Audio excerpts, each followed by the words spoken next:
Personal branding is not about your ego. It's about finding your uniqueness and sharing it in the service of others. You're nothing if not authentic, and your passions are very clear. All of those things line up to trust. You're building trust at scale. There's nothing better in the world than the relationships you have. Welcome to the Thought Leader Revolution with Nikki Ballou. Join the revolution. There's never been a better time in history to speak your truth, find your freedom, and make your fortune. Each week, we interview the world's top thought leaders and learn the secrets of how they built a 6 to 7 figure practice. This episode has been brought to you by eCircleacademy.com, the proven system to add 6 to 7 figures a year to your thought leader practice. Welcome to another exciting episode of the podcast, The Thought Leader Revolution. I'm your host, Nikki Ballou, and boy, do we have an exciting guest lined up for you today. Today's guest is a man I've known for over a quarter of a century. He's actually my last boss, the last boss I had when I was still in corporate. He's a great man, and coincidentally, he and I serve people with the same passion in the same arena. I am speaking, of course, of none other than the one, the only, the legendary Alan McLaren. Welcome to the show, Alan. You know, I love you, but I could never have that enthusiasm, brother. It's just beyond my age and my desire. But thank you. You're awesome, man. You're awesome. So, Alan, obviously, I know you well, but the folks that listen to the show, you've been on once, but that was several years ago. The longtime listeners might remember you. They really need to get to know you again. They need to get to fall in love with your story, because the reason they listen to the show is they want to learn, they want to grow, and I'm here every week. So, I'm not that exciting to them. But you, on the other hand, you're super exciting to them. But tell us your backstory. How'd you get to be the great Alan McLaren? Well, not a lot of people would call me great, but I appreciate it.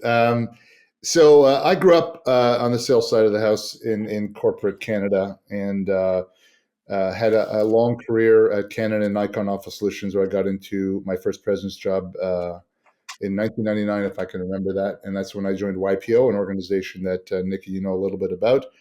Yep. And then I moved where Nikki and I met was at a company called Jaws back in 1999, 2000, yep. Which that was quite a ride. We'll just leave that one alone. We'll put that in the... it was a hell of a ride. It was a hell of a ride. A lot of lessons and a lot of crazy stuff. And then I also had... But you and I, we got connected there. So that part was awesome. Exactly. And I also met my business partner, Leanne, there at Jaws as well. So that was kind of pivotal, right? You look at your life and say, okay, what was the experience like? And who are the people that came along and that you still are with today? And Leanne and I have been business partners for 25 years now, Nick, if you can believe it.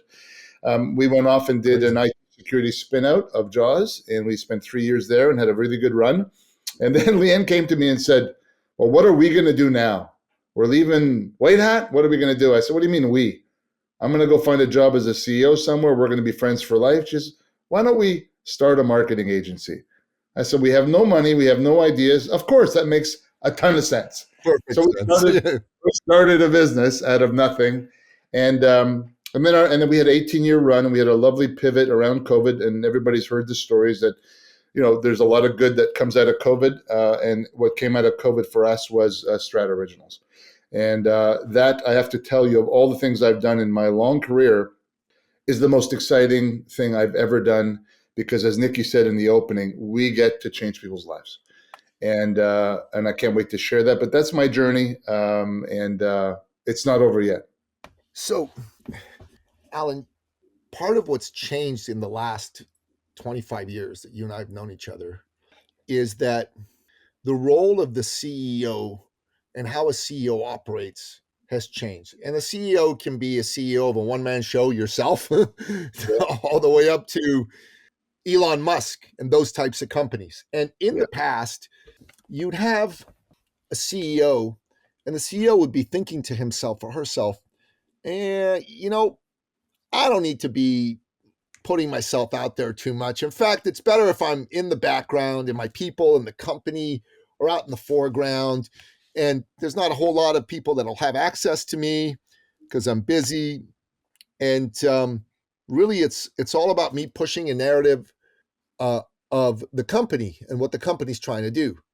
You know, the first CEO that I saw who looked at this and said, I don't think this is the right way to go was Steve Jobs. There may have been others who did it, but this is the first one that I noticed. Steve Jobs was someone who put himself out there, and his passion, his fire, his vision became Apple's passion, Apple's fire, Apple's vision.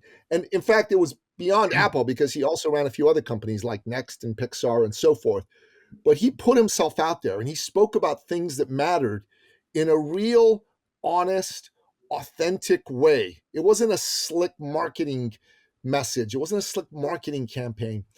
And wouldn't you know it, when he came back to Apple in, I think it was 1998, in the short time that he was there, like 9 years, 10 years, 11 years, whatever it was, actually it was a little longer than that. He died in 2011. So it was a 13-year run. In that 13-year run, Apple went from being worth $6 billion to being worth over a trillion, over Yeah. $1 trillion. And I've got to believe that a lot of this expansion in Apple had a lot to do with the fact that Steve Jobs was seen as an authority, as a thought leader, as an authentic messenger for his message. I know you get this, but if you can expand on this and talk about why in 2025 CEOs of all sizes and stripes need to pay attention to thought leadership for themselves. Well, let's think about this for a moment. In those days, you controlled your narrative because your people were all in one place, right? You had a company, you had staff, you controlled the story, and everything was company out, right? The exceptions were the thought leaders that I'll call celebrities, which, Nikki, I put in a different category sometimes, because sometimes personal brand is built and you become a celebrity, then that's its own category. But most of us don't live in that world, right? We live in the world where we're scrapping every day for attention. Well, what's changed in a big way is this thing called social media and distribution. The podcast we're doing today existed, but not in the same way. The social media platforms that we have today is the opportunity for scale that we've never had before. What I would ask any leader that's sitting here right now, who they are the face of their business, why aren't you the face of your business? Why are you hiding behind the logo? Because here's the deal. Marketing as a rule is not trusted. Why? Because you're marketing. You're selling something. But Nikki or Alan talking about what they're passionate about could be parts of the business, could be something else, builds trust. When you do, whether we call it thought leadership, personal branding, pick a topic, it doesn't really matter. You're building trust at scale. There's nothing better in the world than the relationships you have. And I'll give you one last statement before I stop talking, because I can go on forever. I want you to think about this for a moment as a leader. Assuming for argument's sake, you have 2,000 people on your LinkedIn profile today. How many people actually know what you do for a living that can refer you? Nikki, take a guess. Maybe not you, but what do you think the average statistic would be on that number? How many people in a link? 20 to 30. Yeah, it's 10. So Whoa. do the math with me and say, what am I missing? Who am I missing? People who know me and love me don't really know what it is. I had people 10 years ago when I had an agency buying stuff from other agencies and they forgot what I did.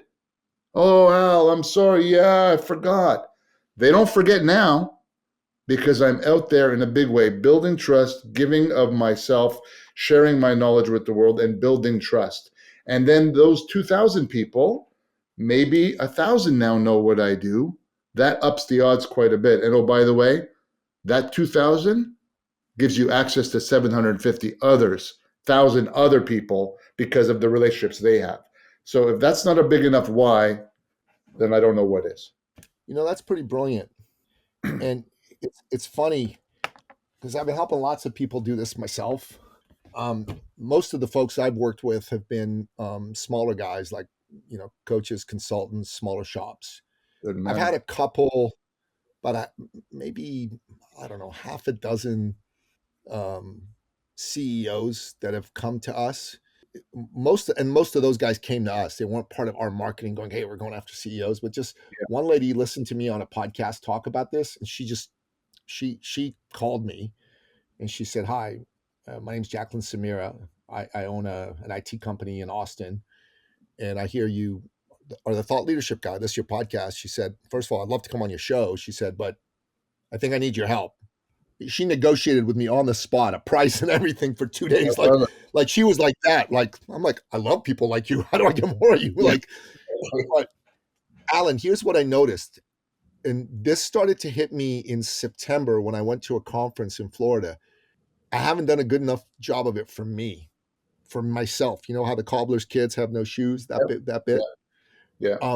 And so a big part of 2025 is doing a better job of this. And also in Canada, there is a federal election happening. Now, by the time this show is out, the election may have happened and we may know who's won. But I was in a headspace where outside of voting, maybe donating a bit of money here and there, I'd never really done much at a Canadian election before. Mm-hmm. And I decided this time I couldn't stay silent. I decided that the authentic Nicky feels this is an existential election for our country, and that we need to all hands on deck to speak as to why that is and why I feel we need a change and who I think people ought to vote for. So I have some friends who are in alternative media here. One of them is a man named Ezra Levant. Ezra is the owner of Rebel News. And, Ezra and I are friendly. I've tried to help him in a couple of ways, and he's been very appreciative of that. So I called him and I said, listen, will you have me on your show? I want to talk about this. And, because of our relationship, he said yes. So I got on the show, and the clip's out. It's out there in the world right now. 16 minutes of me making the case for change in Canada and for not staying the course. I got to tell you, that has done a ton for the trust factor in me, because thousands of people have seen that. And there's people who are going to see that and go, nah, I don't like your politics. Screw you. I'm not going to do business with you. But I actually have thought about that. And I came to the conclusion that I'm okay with that. In fact, I want to repel certain people. So if you hate people because of their politics, I don't want to do business with you, and good. But I also know that there's a lot of business people who feel as I feel about this need for change in Canada. And I know that me doing this 16-minute segment, them watching it, they're going to go, I like that guy. He's real. And they're going to wonder, why is a businessman going on TV when there's nothing in it for him? And I've had a few guys tell me that. Well, what's in there for you? How you think you're going to make money from this? I didn't do this to make money. I did this to secure my children's future. My brand, part of my brand that's coming out there is Nicky Blues for freedom. And he's going to stand up and talk about freedom. And I got to tell you, man, I don't know if that'll make me any money or not, but I suspect that it actually will. I suspect it'll attract a certain kind of business person who's looking for the types of services I offer, but doesn't know most of those people, who they are besides the service they offer. And he's going to look at me and he's going to go, I like that guy. I like what he stands for. I'm going to talk to him. And I'm wondering what your comments are on that, because to me, this is a slow moving kind of process of figuring things out for me. Yeah, I have a couple for you. One is Dale Carnegie said a long time ago, find people that believe what you believe. And that's your tribe, right? You're not moving people. You're not moving people if they're, red, and you're going to move them. But you're not moving them on. Now, Canada, you can move them easier than America, but you're not moving people. So sell to your tribe. We all have a tribe, and it's not a bad way tribe. I mean, in a perfect world, the world is our tribe. But in this case, it's important for you to send that message. Now, it's authentically you, so it works. But let me give you the other side of that. It's okay to repel people, as you said. Why do you pick a persona in marketing? You pick a persona because everybody else is outside of it. It doesn't mean you're not going to attract them, but you want that person to know it's you. Oh, and if politics are part of your brand, that's okay. And as long as it's consistent. Here's the other side. What I've decided to do is I have opinions as well. But I always have this little thing that says, is it serving me? If the answer is yes, then I talk about it. For me, politics, I'm as passionate as you are, maybe not quite as passionate as you are, but it doesn't serve my end of why I'm doing what I'm doing. I'm singularly focused on helping people transform by going through a process of personal branding, because it is a transformational process, Nikki. It's more, and we can talk about that. It's more than posting content. There's a transformation that goes on, and we can certainly talk about that. But I have a buddy of mine who occasionally posts content like that, and I said, dude, is it serving you? He goes, no. This is why are you talking about it? Talk to your friends about it. Talk to your family about it. Influence people. But if it does serve you, go hard, but recognize it's going to bring other stuff. And if you're cool with that, as you are, Nikki, it's great.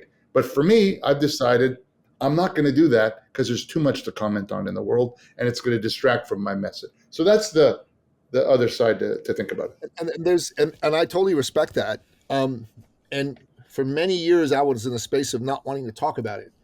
But I got to tell you, when COVID happened and the lockdowns, especially in Canada, were very hard and very severe, and the push to get people to comply and to take this experimental shot that they pretended was a vaccine was such a level that I just thought, my family escaped Iran to come live in a free country, and we were always grateful that this was a free country, and I didn't recognize it as a free country anymore, and I thought, I can't not speak anymore.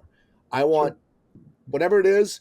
Part of who I am and part of my brand is I'm a man who speaks for that which he's passionate about, and I want to move the needle. I went on this show because I wanted to move the needle. And I can tell you, I don't know if I'm moving tens of thousands of people, probably not, but if I'm moving 10 people who are softly one way or another to be more firm on one side, then I'm happy with it. And at the end of the day, a part of the brand that I want to put out there is that I'm a man who stands for freedom. And to me, freedom extends into business as well, because I see entrepreneurs as society's great heroes. Every good thing in our society happens because an entrepreneur has a dream. You and Leanne, you have a dream. Your dream was to bring your beautiful expertise to transformation for entrepreneurs to the marketplace. You've been able to help people transform and grow their businesses. You've been able to hire people. You've been able to help, in a small way, move the human race forward. And to me, standing up for the entrepreneur is standing up for freedom. And I say this to all entrepreneurs. I say, listen, you may like to say, you know what, I'm not really into politics and I don't want to talk about politics. And that's fair. That's your right. Yeah. But whether you're into politics or not, politics is into you. And if the people that are on the side of limiting your freedom don't get pushback, and they will succeed at some point in completely eradicating your freedom. And then you won't be able to do what you do.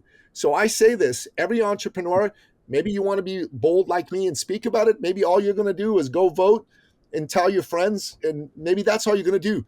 But don't ignore this, because if you ignore this, the people that aren't ignoring it are coming for it. And they're coming for it in a big and powerful way. And I say this on every podcast I go on. And I got to tell you, 98% of them will love it.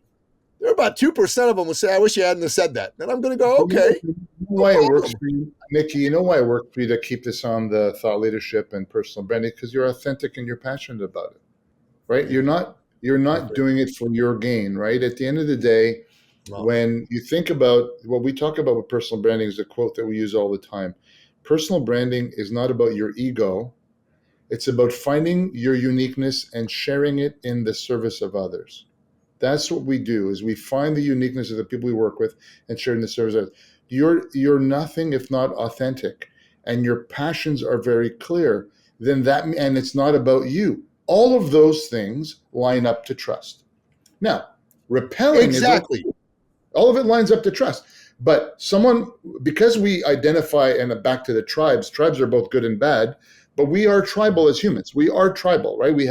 I'm from Iran, I'm from Canada, we all have tribes. They're not necessarily bad, but they're bad when they're used in the way that we use them, especially politically. Yes. That being said, in the personal branding thought leadership world, it's very simple. When I describe Nikki, and Nikki's not in the room, what am I saying about him? Is it consistent with what you want people to say? If the answer is yes, then you're congruent. If the answer is no, you need to explore it further. That's it. That's the game we're playing. 100%. and authentically being yourself is what engenders trust. And I think in thought leadership, it's really, the quote from Dale Carnegie, I loved it. Find the people that believe in what you believe in. That's your tribe. And Yeah. I think equally, you need to understand that there's going to be people that don't believe in what you believe and are vociferously against what you believe. And if you 100%. try to appease them, you lose what makes you trustworthy. You lose what makes you trustworthy. Yeah. I think a big part of why certain people come to me and certain other people don't. I mean, I had someone that I had a sales conversation with yesterday, and it was a great sales conversation. But at the end of the day, they said, I want to give you some feedback. I said, go ahead. And they said, I love everything about you except what I saw you wrote on your LinkedIn profile. I know You exactly where it's support going. so and so. I know. You support so and so. And they said, and I hate so and so. And I said, look, I respect your right to hate so and so. I don't hate so and so, and I support so and so. And I hope that you can respect in a free society my right to disagree with you. And at the end of the day, either you like me and trust me enough as a human being to want to work with me, and you don't. And if this is a deal breaker for you, I understand that. I'll be sad, but I understand that. But I'm not backing off of that. In no way. In fact, if anything, I'm going to double down on that. The only thing about this particular individual that I said I like and I support that I don't like, you and I know, is because some of the things he said about our home country of Canada, I'm not too thrilled with. I want him to shut up about that. In fact, when I went on Rebel News, it's one of the things I said. I looked in the camera and I said, hey, sir, shut up about X, Y, and Z. And the sir is Donald Trump, and the X, Y, and Z is Canada as a 51st state. He said, we're never going to be your 51st state. Shut up. Stop it. Right? Don't do this. And in fact, you doing this is helping the wrong side in our election. So really, shut up, right, is what I said. And my friends who know me go, oh my God, did he really just criticize Trump? I go, yeah, I criticized Trump. Good. And I said, okay. But for me, why I did that is I want to move the needle on the election. I want to help my fellow Canadians, as many of them as I can, to move to vote one way rather than another. And secondly, from a branding point of view, when I thought about it, I said, hey, sometimes it takes being part of a tribe to be able to criticize someone else in the tribe authentically, because that'll land better when it's someone who normally would support what this is all about. If you're And normally in favor of something and then you find something wrong with it and you're authentically speaking out about it, I think that helps the trust factor in your brand as well. it can for sure, but you got to remember the thing is back to that word I use. Is it serving you for what your objective? And if your objective is to move the needle to be more blue, that because it's important to you, then it's serving you. It may not serve your business, right? Because there's always a balance in life, right? When you take a position, you have other people that are be against it. In every environment, you take a position. So, and that's a choice you're making, a conscious choice you're making. That's okay. You're allowed to do that. Understanding there are consequences to that decision. That's it. It's There there's are a consequence. consequences to every decision. But There since are. I Well, decided to come out there are plenty as of them. having a freedom-oriented brand, I've tripled my business. Then you found your niche, you So found your tribe, you found your people. That's it, Nikki. You're not going to pull some far left person and say I want to work with you. As soon as they see I'm Trump, they're not. going, not my people, and that's okay, right? It's okay. We can, In you fact, and I it's can be more than friends. okay. I'm not a big fan of that dude. It's different in Canada, but why can't we be friends? You're allowed to have a different Yeah, opinion. We're allowed totally. to have That's the way a I see conversation. it. We're absolutely fine to do that, but publicly. I don't comment on those things for my brand because that doesn't fit with where I'm trying to go. That and everybody can make that call themselves. Yeah. So moving on to the trust factor. So Yes. let's say there's a CEO, a coach, a consultant that's listening to this, and they're going, okay. I'm not going to be like political like Nikki. It's not my thing, but I do want to be honest. I do want to be real. I do want to be authentic, and I do want to call certain things out. So how do I navigate how to do that in my arena? So what's your answer to that? So the first question is their last sentence. I want to call things out. So why would you say you have to call things out if you're a coach? Why would you say that? So that's a good question. I think that inside of the world of coaching people and advising people, you need to stand for certain things and you need to stand against certain things. I think that being only for things isn't helpful. From a branding point of view, everyone needs an enemy to go against, and that enemy doesn't need to be a particular person. But as an example, if you're say you're a relationship coach, the enemy you're fighting against is marriage breakdown. You don't want to see marriages break up. You want to see marriages be successful. And so you could be a coach who's out there and going, okay, I'm a relationship coach. My name is, James Smith. And what I'm calling out is too many couples go to divorce as the first option when things go rough rather than the last option. Okay. And I want to say to you, that is bad, because the first option means your family breaks up when it could have been saved. And the impact of a family breaking up that didn't have to break up is, if you have children, it's going to affect them. And these are all the statistics on how it affects them, why. If you have if you get divorced, it's going to cost you $100,000 plus lawyer fees, plus set you back, blah, blah, blah. So the enemy is premature divorce. You know what I mean? That's the sort of thing we're talking about. So call out the enemy. So let me flip the switch for you for a moment. I agree with the objective. Maybe there's a different way to build trust.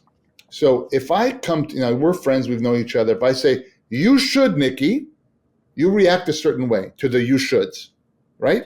Versus, let me share an experience that I had that hopefully you can learn from and grow out of yourself. Because people don't like to be told what to do. I don't care if you're going to a psychologist or an expert or anything. So the way that I look at the world, and maybe it's just my view of the world, is I want to provide information and invite you to make change versus force you to make change. Different approach. So I don't what I'll call out are things like people saying, you know what, I'll look at my personal brand someday. But I'm not going to say, you're being an idiot. You realize you can't have the benefits until you start? I'm going to do, like we had a post today on our company where we said, what's missing here? Monday, Tuesday, Wednesday, Thursday, Friday, Saturday, Sunday, someday. What's wrong here? Someday's wrong, right? It shouldn't be there. So we're inviting people to laugh, to go, yeah, that's me. I'm putting it off. I should be thinking. So the idea is, what's your style? What's your brand? What do you stand for as a company? So we as a company with Strata, that's what we stand for. We call things out with an invitation versus a velvet hammer or a punch in the face. So that's what we do. And it doesn't mean you can't be tough or it can't be whatever. A call out, Alan. But it's still a call out. It is a call out, but it's not a you should, because people don't respond. In our view, especially with something like personal branding or thought leadership, the first part of what we do is get the why done, right? Why should you do it? They go, yeah. Now, when they do it, and you know this because it happens in your business, yeah, I'm too busy. I got too much going on. I'm restructuring my business. Dude, we've heard every excuse on the planet, and we can't help them until they're ready.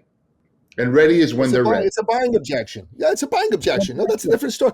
Yeah. Anyway. So listen, I think what you're saying, I think we're saying the same thing here, because like in this hypothetical example of the relationship coach, right? The relationship coach isn't saying you're bad to get a divorce. Relationship coach is saying, don't make divorce the first option. Did you make divorce the first option? Did you try this? Did you try that? Do you realize the consequences of a divorce? Here's what will happen as soon as you get divorced. If your net worth is $1 million, kiss at least 100,000 of it goodbye instantly. Yeah. Maybe you'd prefer not to do that. If your kids are under the age of 18, they're going to start to think to themselves, what did I do wrong? Why did mommy and dad break up? That sort of thing. That's not like you shouldn't get divorced. That's not like you're a bad guy. That's just like, these are the very real world consequences of this step versus this step. Here's what, and it might be a style thing, but let's think about this. So let's use a divorce coach or a divorce lawyer, same kind of deal. They would produce content and tell stories about families without putting names together so people could see themselves in that world. And people go, oh, that's me. I'm having trouble with my, and maybe it's deeper than the couple. Maybe someone's broken, or there's mental health, or there's addiction. There's all kinds of things that come into any relationship that we have. These are experts that can get you to think about, is that me? Is there something I need to change? Can I be self-reflective on what part I have, because in every divorce it's your fault, right? In every divorce, it's their fault. But in fact, it's always the couple's fault. Something happened, the breakdown. So you teach people and you counsel them and you help them see themselves so they can make better decisions. That's what I do in thought leadership. That's what I do in personal branding. That's what I do in leadership. I tell stories so people can go, that's me. Yeah, I should think about that differently. Yeah. That's it. Absolutely. That's the game. We can segue into the podcast world right now. When I go on a podcast world, what's a podcast? What's that? Yeah, there you go, man. When I go on a podcast, one of the things that I tell people about how to be an effective guest is you can't just share your expertise without stories. Because facts tell, stories sell. Facts tell, stories sell. People are going to listen to your stories, and inside of those stories, they're going to go, oh, that's me. And so one of the reasons when you go on a podcast, you can't just tell one story is because not everyone relates to that one story. You got to tell a minimum of 3 stories, unless like it's a 5-minute podcast and you're not going to tell 3 stories, right? But I'm talking about if you're on a 20, 30-minute, 45-minute, hour-long podcast, you're going to tell 3 to 5 stories, each of which is going to be different in that it shares a different pain point with the listener. And once you've done that effectively, the listener, including even the host, is going to go, oh, that's me. Oh, that's me. And that's what can prompt them to go, maybe I need to buy his book, jump on his calendar, watch his video content, listen to his podcast. Because the stories are the only way someone's going to do this. So I wholeheartedly agree with you. And I think too many people in thought leadership don't tell stories. They just don't. What they do is they just talk about this brilliant methodology and this brilliant expertise that they have. Let me share with you from up on high what I know. Doesn't work. It doesn't work. And remember, the trust factor comes when they spend time with you. And what's really cool, what you discover over time, that when you're out there on podcasts, on social, doing speaking gigs, whatever it happens to be, you're building relationships with people you don't know. They're building trust with you and you don't even know who they are. And then when they reach out to you, as you have had, as happened to me, for speaking gigs or for opportunities, they get on the video call with you. They already know you. They already trust you because they've reached out and want to know more because they've spent time with you at scale. You're sitting as a coach today, and how are you marketing yourself? Well, you say referrals. If I can be very direct in the non-Alan way, bullshit. What you need to do is make sure you build your life at scale with the stuff that you know that nobody else knows. I will tell you this, Dr. Seuss was right. Only you are you. Everybody else is taken. So you know things based on your perspectives that nobody else knows. And you can challenge me on that, and I will promise you that you will lose. Because, Nikki, we worked at the same company. Our perspectives are completely different based on where you came from, your life, your immigration, your this, your that, your perspective. All of that is different.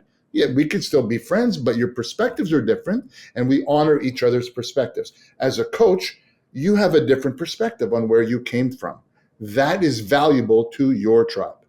No, 100%. I agree with you. We're saying the same thing on this. You gotta, the power of thought leadership is the individual, right? The power of your personal brand is the individual. But you see, I make a distinction between a personal brand and thought leadership. They're similar, but they're not exactly the same in my view, right? Tell me about so a personal brand really can be built with you dropping a whole bunch of content out there into the world, right? And if that content is packed with some good stories, if that content is on podcasts as a guest, on your own podcast, in a book, in social media, on stages, on videos that you put out, right?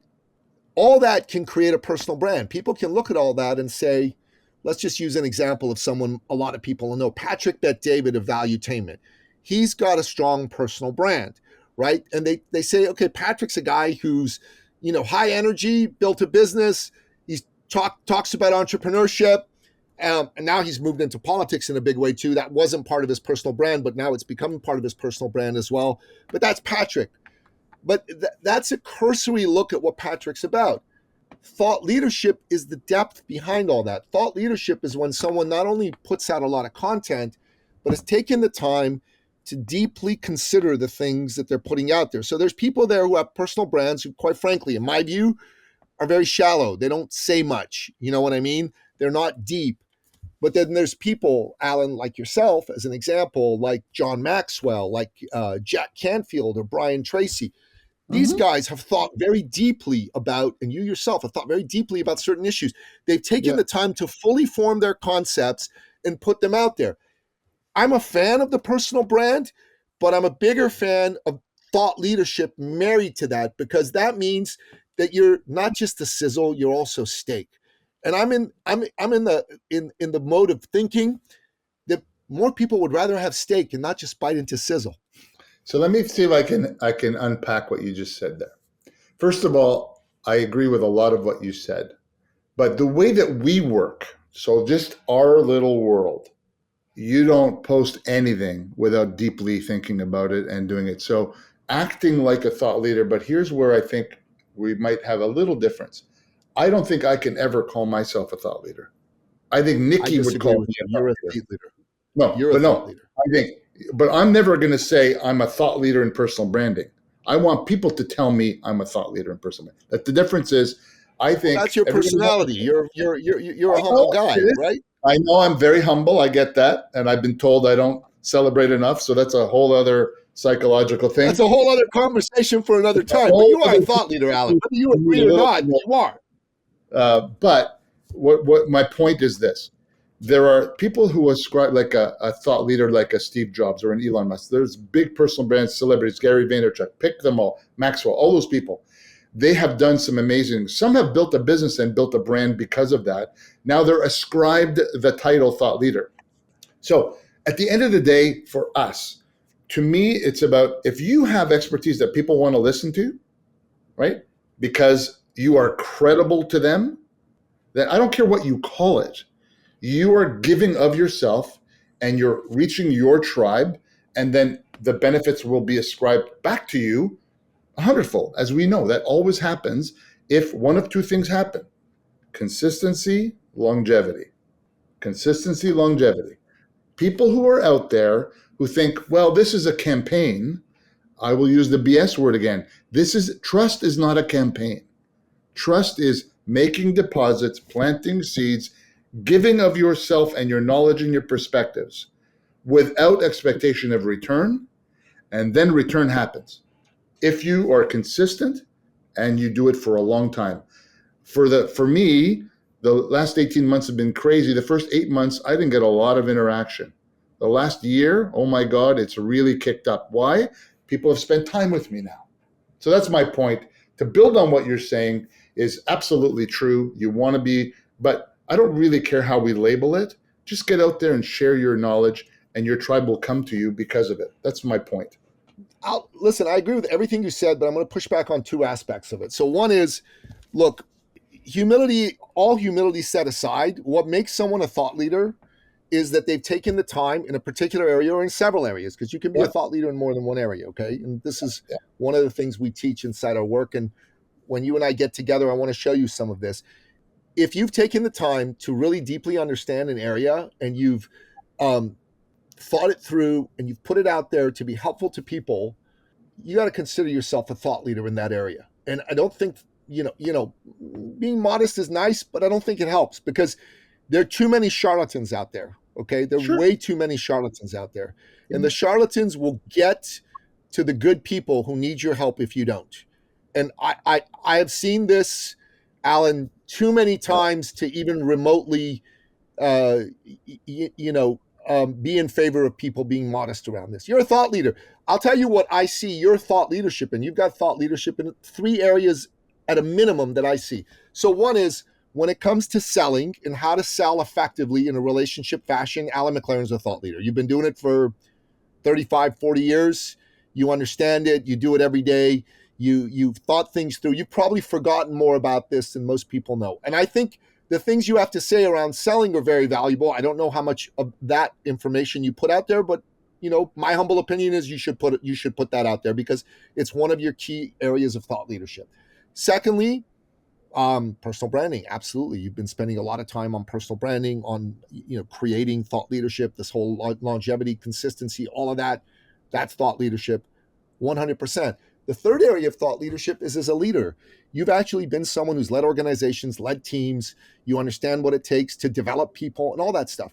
So these are the three areas of Alan McLaren's thought leadership. Now, if you came to me to say, okay, Nikki, how do we optimize me as a thought leader?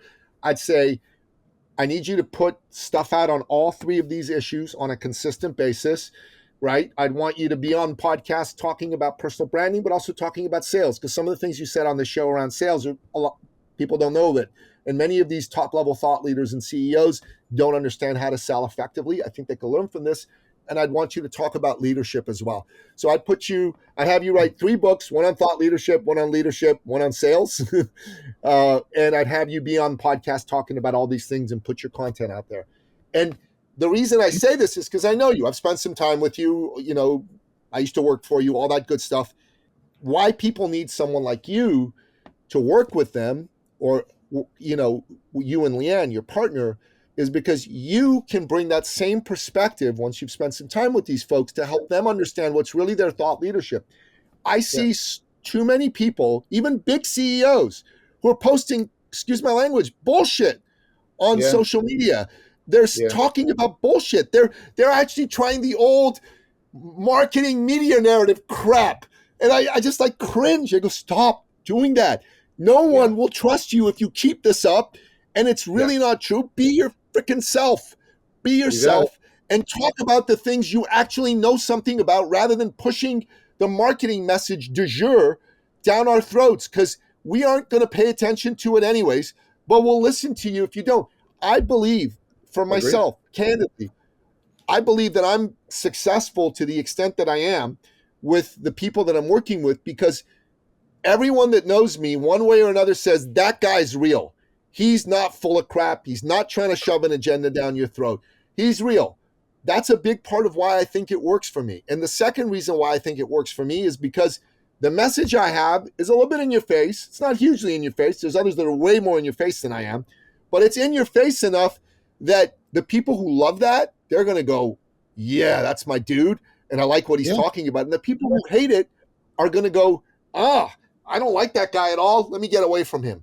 And it used to bother me. I used to want everyone to love me. Now I'm really glad when they say no. I actually feel relieved, because it's hard to work with people that you're not fully connected to and are not 100%. Fully buying what you're selling out there. You know what I'm saying? And I love your comments on that. Yeah. No, I think you're absolutely right. But it comes back to, at the end of the day, when we think about marketing, just simply, there's a reason we develop personas of our ideal client.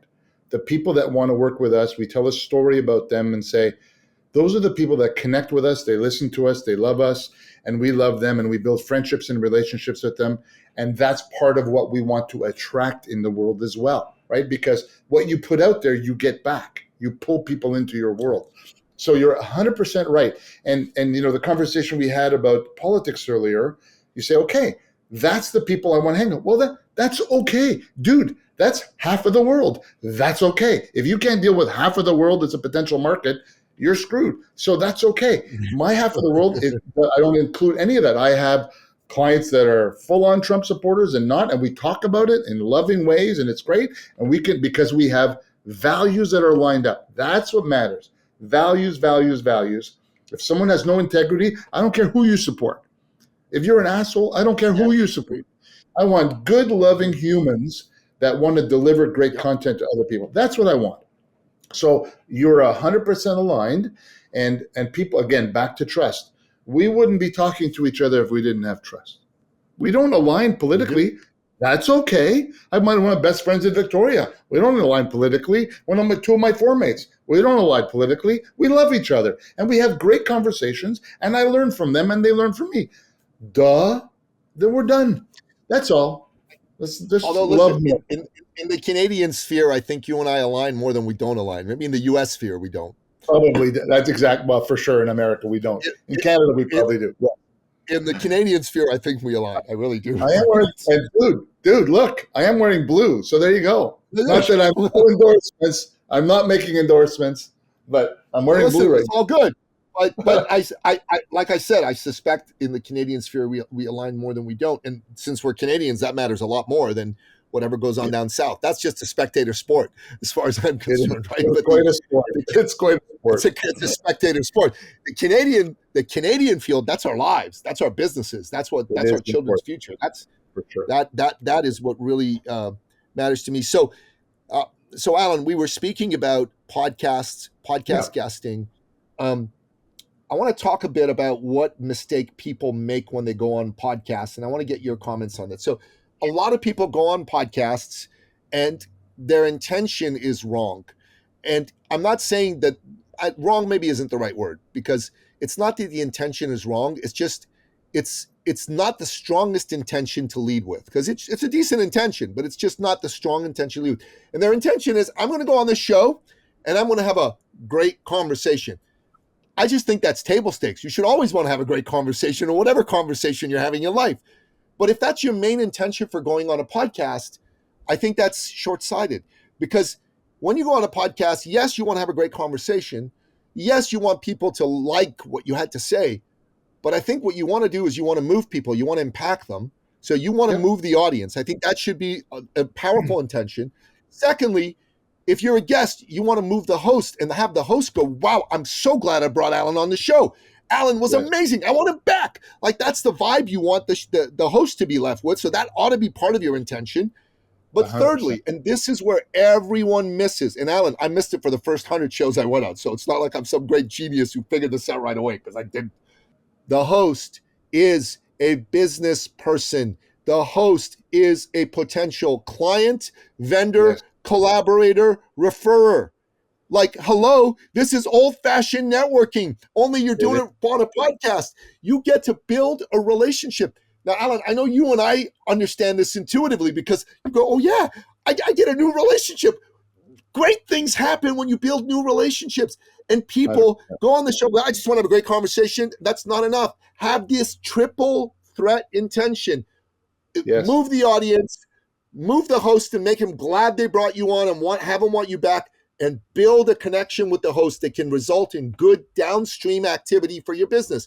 And I'm wondering, what are your thoughts around this for podcast guesting? How could I not agree more with all of that? I mean, it's really clear. I would add a fourth to it, is that if you have a tool that can pull people into your world that's helpful. So for example, we have a worksheet and a landing page. So what happens there, we say, okay, please send that out as a link, get it back to you, and now collect an email address, and now you can communicate with these people. So you have an opportunity to kind of close the deal, if that's important to you, if that's what you're trying to do. But call to actions are critical. Right, but your three premises are really important, and I'll tell you why. In addition to, because I'm on a tool as you know, to try to get more and more podcasts, and it's working great. I'm doing 3 to 4 a week now. They're phenomenal. They're a lot of fun. The reviews that come back are exactly what you've talked about. They have 5 stars and they go exceptional, amazing, impactful. What are they doing now? They're telling 2 friends about it too. Not just the guest, the podcast. Now you're building influencers. If you do 100 podcasts next year and you do a great job, you have 100 influencers. That your job afterwards, that a lot of people miss, is to nurture those relationships after the podcast. Get them on LinkedIn. Make sure you click the little bell so that you know when they post something. Encourage them to post. I do it every time. And then they connect with me. And I said, and here's the beauty part that they don't even realize. I said, you're doing a podcast for a reason, right? You go, yeah, I am. So if you're doing that and you're not connected to me and not celebrating my content, then why am I going to feel reciprocal to celebrate yours? Oh, yeah. I said, so do that. And you're doing 100 podcasts in a year. They all have audience too. So that network effect, Nick, that you're talking about. So I could not agree more. I am loving doing this work because it's a blast. And you're touching tens of thousands of people. So yes, yes, yes, and yes. Absolutely. And the other thing is the call to action is important. You should always have a call to action on every show you're on. So that's 100% clear. People who don't go in without a call to action are making a huge mistake. They're leaving an opportunity on the table, and connecting with the host post is very, very important. I think that's really, really good too. One of the downstream effects for me, I've been on 730 plus shows since May of Have you really? 2022. Yeah, That's it's been a lot. amazing, dude. If Wow. you go, so if you 730. go on to, yeah, it's crazy. I know.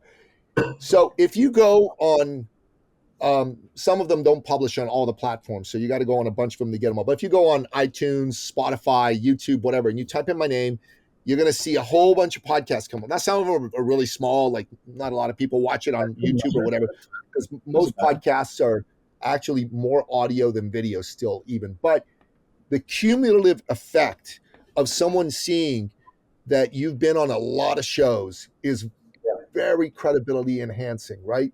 Very, very credibility enhancing. And I think that if you go on shows and you do the things that you and I have suggested, it'll make a huge, huge, huge difference for you and for your business.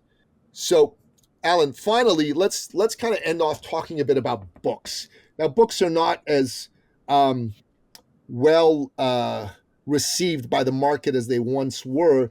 Fewer and fewer people are reading less and less books. But the interesting thing is, books are actually still growing in sales every year. So book sales have not been dipping. Book sales have been growing. Audiobook sales have been skyrocketing. And what are your thoughts on books and thought leadership? Well, you talked about it earlier. A book shows that you've thought about something. That's what it shows. It shows you've thought about something, and you have the depth. Now, people can do that in several ways, right? So in my case, I have over 70 videos on my YouTube channel. So in the three categories you talked about, by the way, and so people can go there and absorb my content that way, right? All of those pieces of content, including the articles, the blog posts, and the other things that I'm doing, can all be taken in a transcript and slapped with a book with a ghostwriter, and I could have a book in a week. Like just take it all, put it all together, organize it, and we have a book. So my point, the book is credibility. The book is a lead magnet. The book is an opportunity. So I still am a big believer in books. And for people who are intimidated by it, Nikki, what I say is this. So we have a lot of authors that we work with. The book is your content.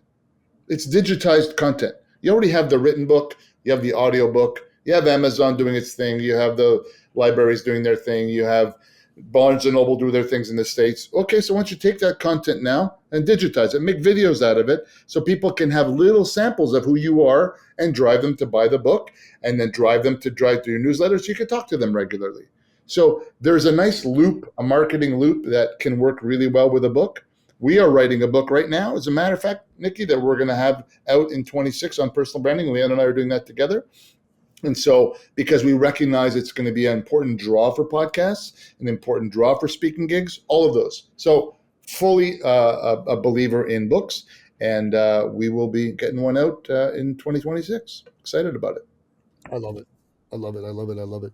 Listen, if you guys need any help, reach out to me. I'm happy to give you my thoughts because I put 11 of them out. So I know you have. I know you have, my friend. Yeah.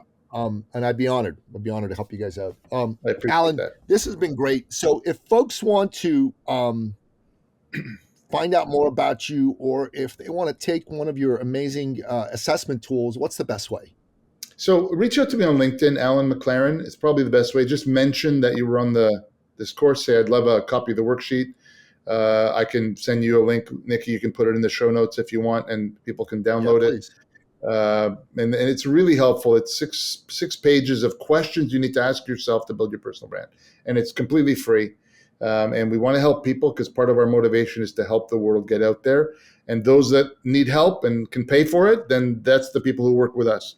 But everybody should be able to perspective, right?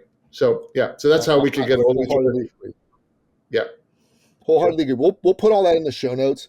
So Alan, we end every show by asking you, as our guest expert, what are your top 3 expert action steps. These are your 3 best pieces of advice in bullet point form that you want my listener to take on in their life, in their business right away. Go. So number one is intentionality. Networking doesn't happen by accident. Systematize the people in your life that you want to stay connected to. Simple. On LinkedIn, there's a little bell on everybody's profile. If you want to follow Nikki, click that bell every time Nikki posts. You'll be notified that he posts, and go engage with him. If you're trying to sell, if you're trying to market, if you're trying to, and be positive when you do that. Don't try to sell anybody. That's number one. Number two, along the same lines, is if you are afraid to post your go home content, okay, I get it. I don't agree with it, but I get it. Go on LinkedIn and celebrate others. Go celebrate the people in your life that you already know, and 7 words or more. Don't just say great video, Nikki. Say something insightful. Let me explain why. You know who Gary Vaynerchuk is, right, Nikki? Yes, Right. absolutely. So every time he posts something, he gets 1,200 comments, 4,000 likes. And if you go comment, you think, well, that's going to get lost. He's not going to see that. Here's a little advice. He's not your audience. So when you post, I had a post the other day, I responded to a comment, said something insightful. 522 people saw my comment. 522 people saw my comment. Because you're commenting, you are active. So comment on Nikki's and Alan's and Gary's and Richard Branson's and be insightful, because you're now spreading audience when you're doing it. So that's kind of what I would say is number two. And number three, if you are afraid to post content, it is time to get over your fears. And now I'm going to take everything I said before about inviting people into the world and saying, you should think about this. This is not a luxury anymore. If you're a leader, how do you differentiate yourself? By the way, your marketing won't do that. Everything's bigger, faster, smarter. Our people are better. We have better technology. No, no, no. You are the differentiator, because AI is coming for you. And the only thing that's going to differentiate you is you. That's it. End of story. Human and the human heart is all we have left, because everything else will be just squashed by AI or used by AI. We all use it. It's amazing. I love it. But the human heart will be the difference. And if you stay there, live in that world, you'll get more customers who believe that you believe what you believe. And I think life will be better. So those are the top 3 for me, Nikki. Those are 3 of the most brilliant expert action steps I've ever heard. And I got to tell you, what you said at the end, the human heart is all you have left, because AI is coming for you, is so profound, so powerful, so true. I had a couple of ideas for what to call this episode as we were going through this. At first you said, why are you hiding behind the logo? I thought, man, that'd be a pretty cool title for the episode. I thought that was good. Building trust at scale. I thought that'd be a pretty cool name for the logo. But now I'm considering for the logo, for the episode. Now I'm considering the human heart is all you have left. AI is coming. Man, that would be. I think I might even trademark that one. Dude, you should. I'm R&D it from you, brother. Rip off and duplicate, man. It's good, man. Wait a minute. I didn't sign any waivers here. What happened here? I don't know what happened. There you go. It's an implied sign, brother, once you come on the show. But it's good, man. It's really good. I always give credit to people who come up with good statements that I didn't come up with, because I want people to do the same for me when they use my good statements. But this is 100%. Really, really good. Alan, this is brilliant. I know you and I are collaborating on a bunch of things. When I'm back from my trip to California, and we'll spend some time, hopefully in May, we'll get together. We'll do some of our assessments together, and we'll collaborate on doing a few of these things. I think podcast guesting is really powerful, and I think what you're doing to help people put themselves out there is super powerful and super important. There's aspects to what you do that we don't do. There's aspects to what we do that you don't do. So I think collaboration for us makes more and more sense as we go forward. And, I was thinking the other day about our conversation, and, if each of us worked with 50 amazing customers, we'd have awesome businesses, right? We'd both be really, really happy. Yeah.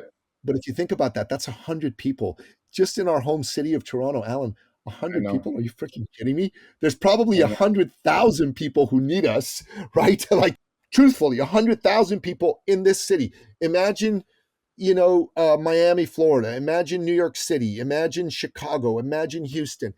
The number of Monster. people in North America alone who need you and me to sit down and walk them through all this is probably in the neighborhood of 4.5 to 5.5 million people. Because Yeah. the other folks that do this type of stuff, they don't do what we do, and they need what we talk about. They don't need the charlatan crap that those other people are giving them. I actually think our biggest problem in the next couple of years is once we get too busy is how the hell do we teach other people to do this so this can scale? Because I have some ideas. I have some yeah, ideas. it's good. I'm glad you do, because that's a question that's going through my mind is like the number of people that need this is way more than I could possibly remotely get to. That's what I Yep. see. There are ways to do that, and it's part of our 2026 plan. You and I will talk about. I'm already thinking of Love it. 2026 because Good. I'm not getting any younger, buddy. So I gotta plan ahead. Yeah. Amen. God bless you, brother. Thank you so much for being on the I show. Great to see you. enjoyed spending time with you, buddy. Ditto. Cheers. And that wraps up another exciting episode of the podcast, The Thought Leader Revolution. To find out more about today's amazing guest, the one and only Alan McLaren, go check out the show notes. Reach out to him on LinkedIn. And if you like this episode and you got a friend who you think would benefit from it, just do me a favor. Share at least one of the reels from the episode. Share the full episode with someone who needs to see this. Be a giver. Alan talked about when you go on social media and you engage with people, spend more than 7 words saying something to them. I think that's important and powerful. But also spend more than a minute when you listen to something good and just go, that was good for me. Share it with someone else who needs it, man. That's just good karma. That's just God saying, hey, you're getting brownie points for going to heaven. You did something not just for you, but for other people. Until next time, goodbye. This episode has been brought to you by eCircleAcademy.com, the proven system to add 6 to 7 figures a year to your thought leader practice.